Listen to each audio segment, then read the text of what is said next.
Earlier today, the Las Vegas Raiders made a big move trading for Geno Smith. Over the past few hours, I've been diving deep into his tape, and let me tell you, there's a lot to be excited about.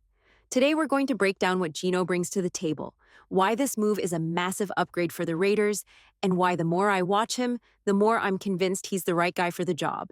Will Geno Smith be the key to pushing the Raiders over the top? We'll find out this season, but one thing is clear. There's more to his struggles last season than meets the eye. Despite throwing 21 touchdowns, he also had 15 interceptions. But don't be too quick to judge him based on those numbers. A big reason for his inconsistency last year was a major shakeup in the coaching staff. For the first time in years, the Seahawks brought in new leadership, new head coach, new offensive coordinator, a complete change of direction for the team. One crucial factor in his performance drop-off was the loss of his trusted offensive coordinator, Shane Waldron. From 2021 to 2023, Waldron played a key role in Geno's development. In fact, Geno didn't even start in 2021 but spent the year learning from Waldron as a backup to Russell Wilson. When the Seahawks traded Wilson, Geno got his shot, and he made the most of it. Under Waldron's guidance, Geno thrived in 2022 and 2023. Leading Seattle to the playoffs both years and showing real promise as their starting quarterback. What stands out most when you watch Geno is his ability to sense pressure in the pocket. Unlike many quarterbacks, Gardner Minshew, Jimmy Garoppolo, and even Derek Carr, Geno excels at avoiding the rush while keeping his eyes downfield. Whether it's stepping up in the pocket or sidestepping a blitz, Geno consistently makes plays under pressure. This skill alone makes him a dangerous weapon, and it's something the Raiders haven't had in a while.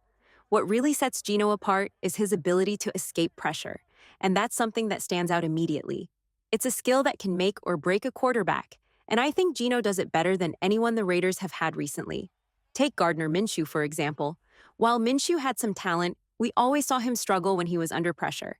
His go-to move was to roll out to the right, but he rarely made successful plays when the pocket broke down. Geno, however, handles pressure like a pro. He's calm, collected, and knows exactly how to evade the rush while keeping his eyes downfield. Another big difference with Geno is his speed. Unlike a guy like Aiden O'Connell, who has a lot of potential but isn't known for his mobility, Geno can actually outrun defenders.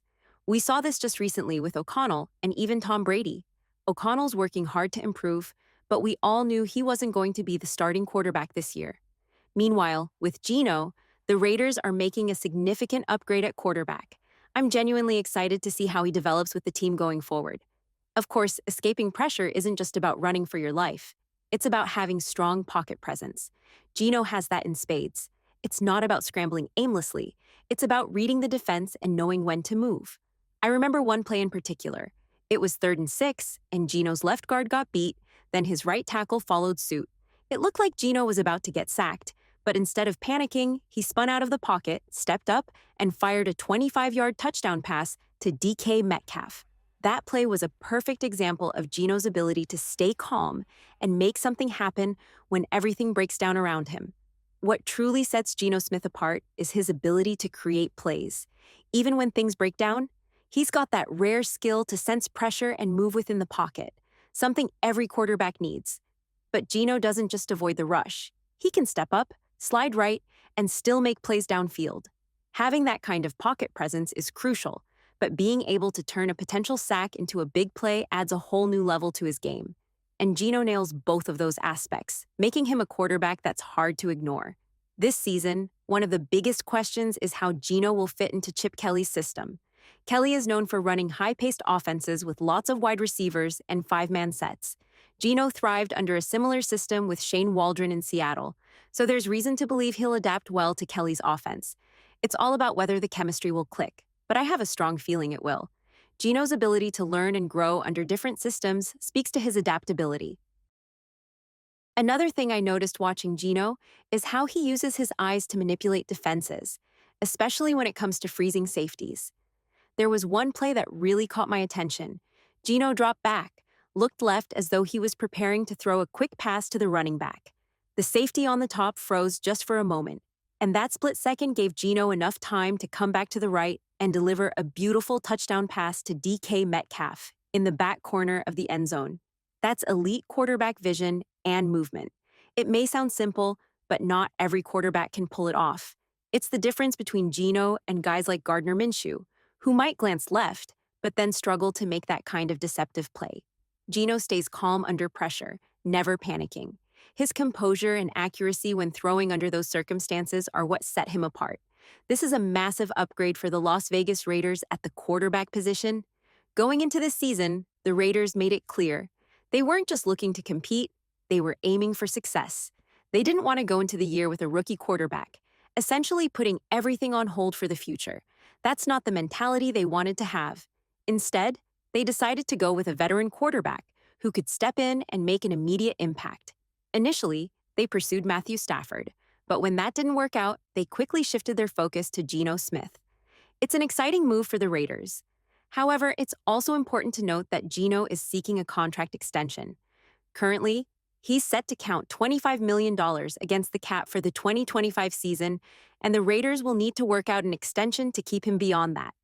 The likely scenario is that he'll sign a 2- or 3-year deal worth between $40 and $45 million annually, with a total value anywhere from $80 to $120 million, depending on the length of the contract.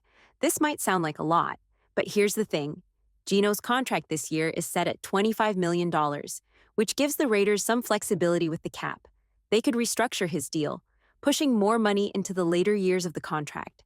For example, they could raise his cap hit to $38 million this year, saving around $13 million over the next couple of seasons. The main thing to remember is that this is a short-term cost for a potential long-term gain, and I wouldn't be surprised if Geno signs that extension in the next week or so. This deal also gives the Raiders some flexibility with their cap hits, making it easier to manage their finances. But let's focus back on Geno Smith and what he can bring to the team. While the Raiders aren't likely to run a lot of read option plays with Geno, after all, he's 35 years old, he still has the ability to run with the football when needed. His presence in the backfield will keep defenses on their toes, especially when it comes to zone runs. For example, when the Raiders run a zone play to the left or right, the backside defensive end has to keep an eye on Geno. Rather than just crashing down the line after the running back, that defender has to respect Geno's ability to pull the ball and take off himself. Unlike Aidan O'Connell, who doesn't have the same speed, Geno forces the defense to play honestly. If that defensive end gets too aggressive, Geno will pull the ball and make a run for it. It's another element of his game that will make him dangerous and difficult to defend. Geno's not just about mobility, though. He's also incredibly smart and efficient with the football. Run-pass options will be a big part of his game, and he's more than capable of executing them effectively. While Gardner Minshew and Aidan O'Connell both showed potential in that area, Geno's experience and decision-making take the run-pass option to the next level. We're going to see a lot of those plays this season, along with quick passes like screen plays for running backs, wide receivers, and tight ends. This will give the Raiders more variety in their offense, keeping defenses guessing and creating plenty of opportunities for Geno to make big plays.